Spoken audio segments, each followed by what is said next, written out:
Fairmont Crest was used to tragedies wrapped in velvet and perfume, a place where every smile was calculated and every handshake carried the scent of power.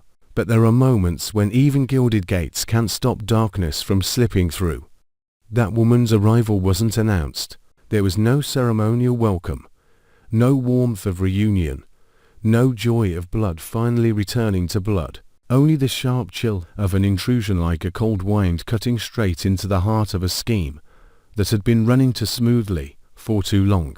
When Hayley's mother stepped into the luxury life her daughter had clawed her way into, she didn't come to admire the prize. She came to slam on the brakes, as if she had already seen the bloodstain waiting at the end of the road Hayley was racing down. Instead of relief, there was a warning, cold, direct, and absolute, that Hayley needed to stay away from Bill immediately, spoken with the certainty of someone who either knew how this story ended or held a secret Hayley believed she had buried so deep it could never be touched again. Hayley had never believed in omens or instincts. She believed in plans, in control, in the idea that a person could rewrite fate if they were ruthless enough and patient enough. Bill, powerful, wealthy, and increasingly fragile beneath the armor of a man who had always dominated, wasn't just the target.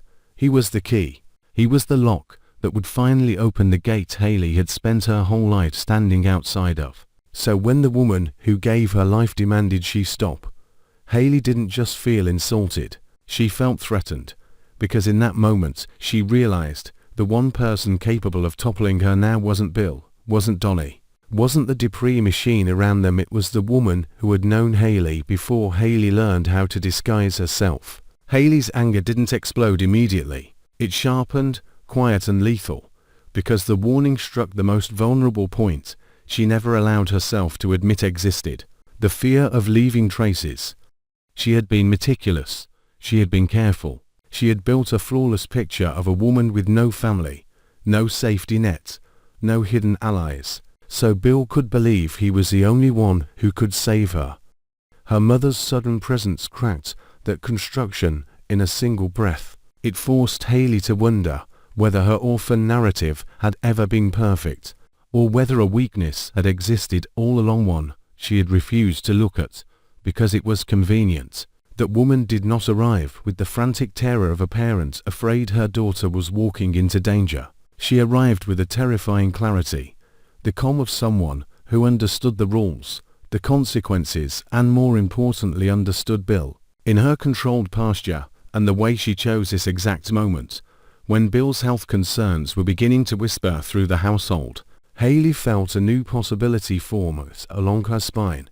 Her mother might have noticed the signs long before anyone else did. She might have recognized patterns. She might even have known a chapter of Bill's life that Bill himself would pay anything to keep sealed shut. In that light, the warning stopped sounding like advice and started sounding like a reminder. Some graves should never be opened. Confusion turned into suspicion, and suspicion hardened into fear, not of Bill, but of losing control. If her mother was not only her mother, but also a former guardian, an old accomplice, someone who had once been part of negotiations that lived in the shadows, then this appearance felt like a repossession, a reclaiming. Hayley suddenly saw herself as a piece on a board that had been allowed to advance only so far. Now that she was considering steps beyond the original plan, the true hand behind the strategy had come to intervene. That realization made Hayley's rage worse than any insult ever could, because she had convinced herself she was the hunter. She had convinced herself she was the one holding the leash.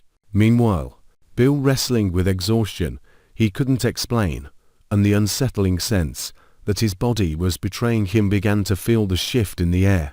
He didn't have proof, but the survival instinct of a man who had outlived countless betrayals told him something was wrong. A strange woman appeared at the wrong time.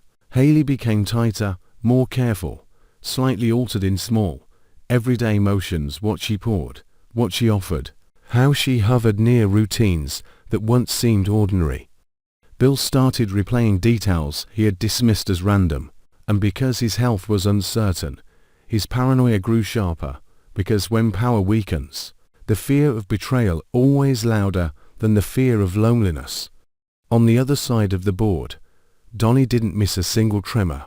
Hayley's mother arriving in Fairmont Crest was a perfect opening to pry Hayley away from the center of power. For Donnie, this wasn't only about protecting family image or preserving a name. It was about survival in a world where one scandal could set an entire empire on fire. Invisible strings began to tighten. Old paperwork, forgotten connections, the smallest errors in Hayley's past suddenly carried the potential to be dragged into the light, not to reveal truth, but to destroy at the most strategic moment. Hayley felt surrounded from every direction, but the hardest shock did not come from Bill or Donnie. It came from her mother. As Hayley began to sense that this woman wasn't only afraid Hayley would be ruined, but afraid she herself would be pulled down too. Hayley was forced to face the cruelest question of all: was love stronger than self-preservation? If her mother's past truly brushed against Bill's world, if there was an old sin still unpaid, then Hayley was no longer her mother's highest priority. She was her mother's greatest liability. That internal fracture pushed Hayley toward the edge of extreme decisions. To keep moving forward meant risking betrayal by the only person she could claim as blood. To step back meant losing everything she had bled for. And in that moment, Hayley understood something she had refused to admit. This hunt had never involved only one predator. Her mother might have come to seize control. Bill might already be investigating. The people around them might simply be waiting for a Hayley to stumble, so they could shove her over the cliff. Hayley's tragedy wasn't simply whether she loved Bill or used him.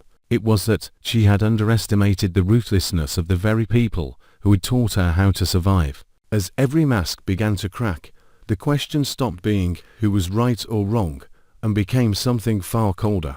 Who would sacrifice whom in order to live? And in a world where power always demands payment in blood, her mother's sudden arrival no longer looked like rescue.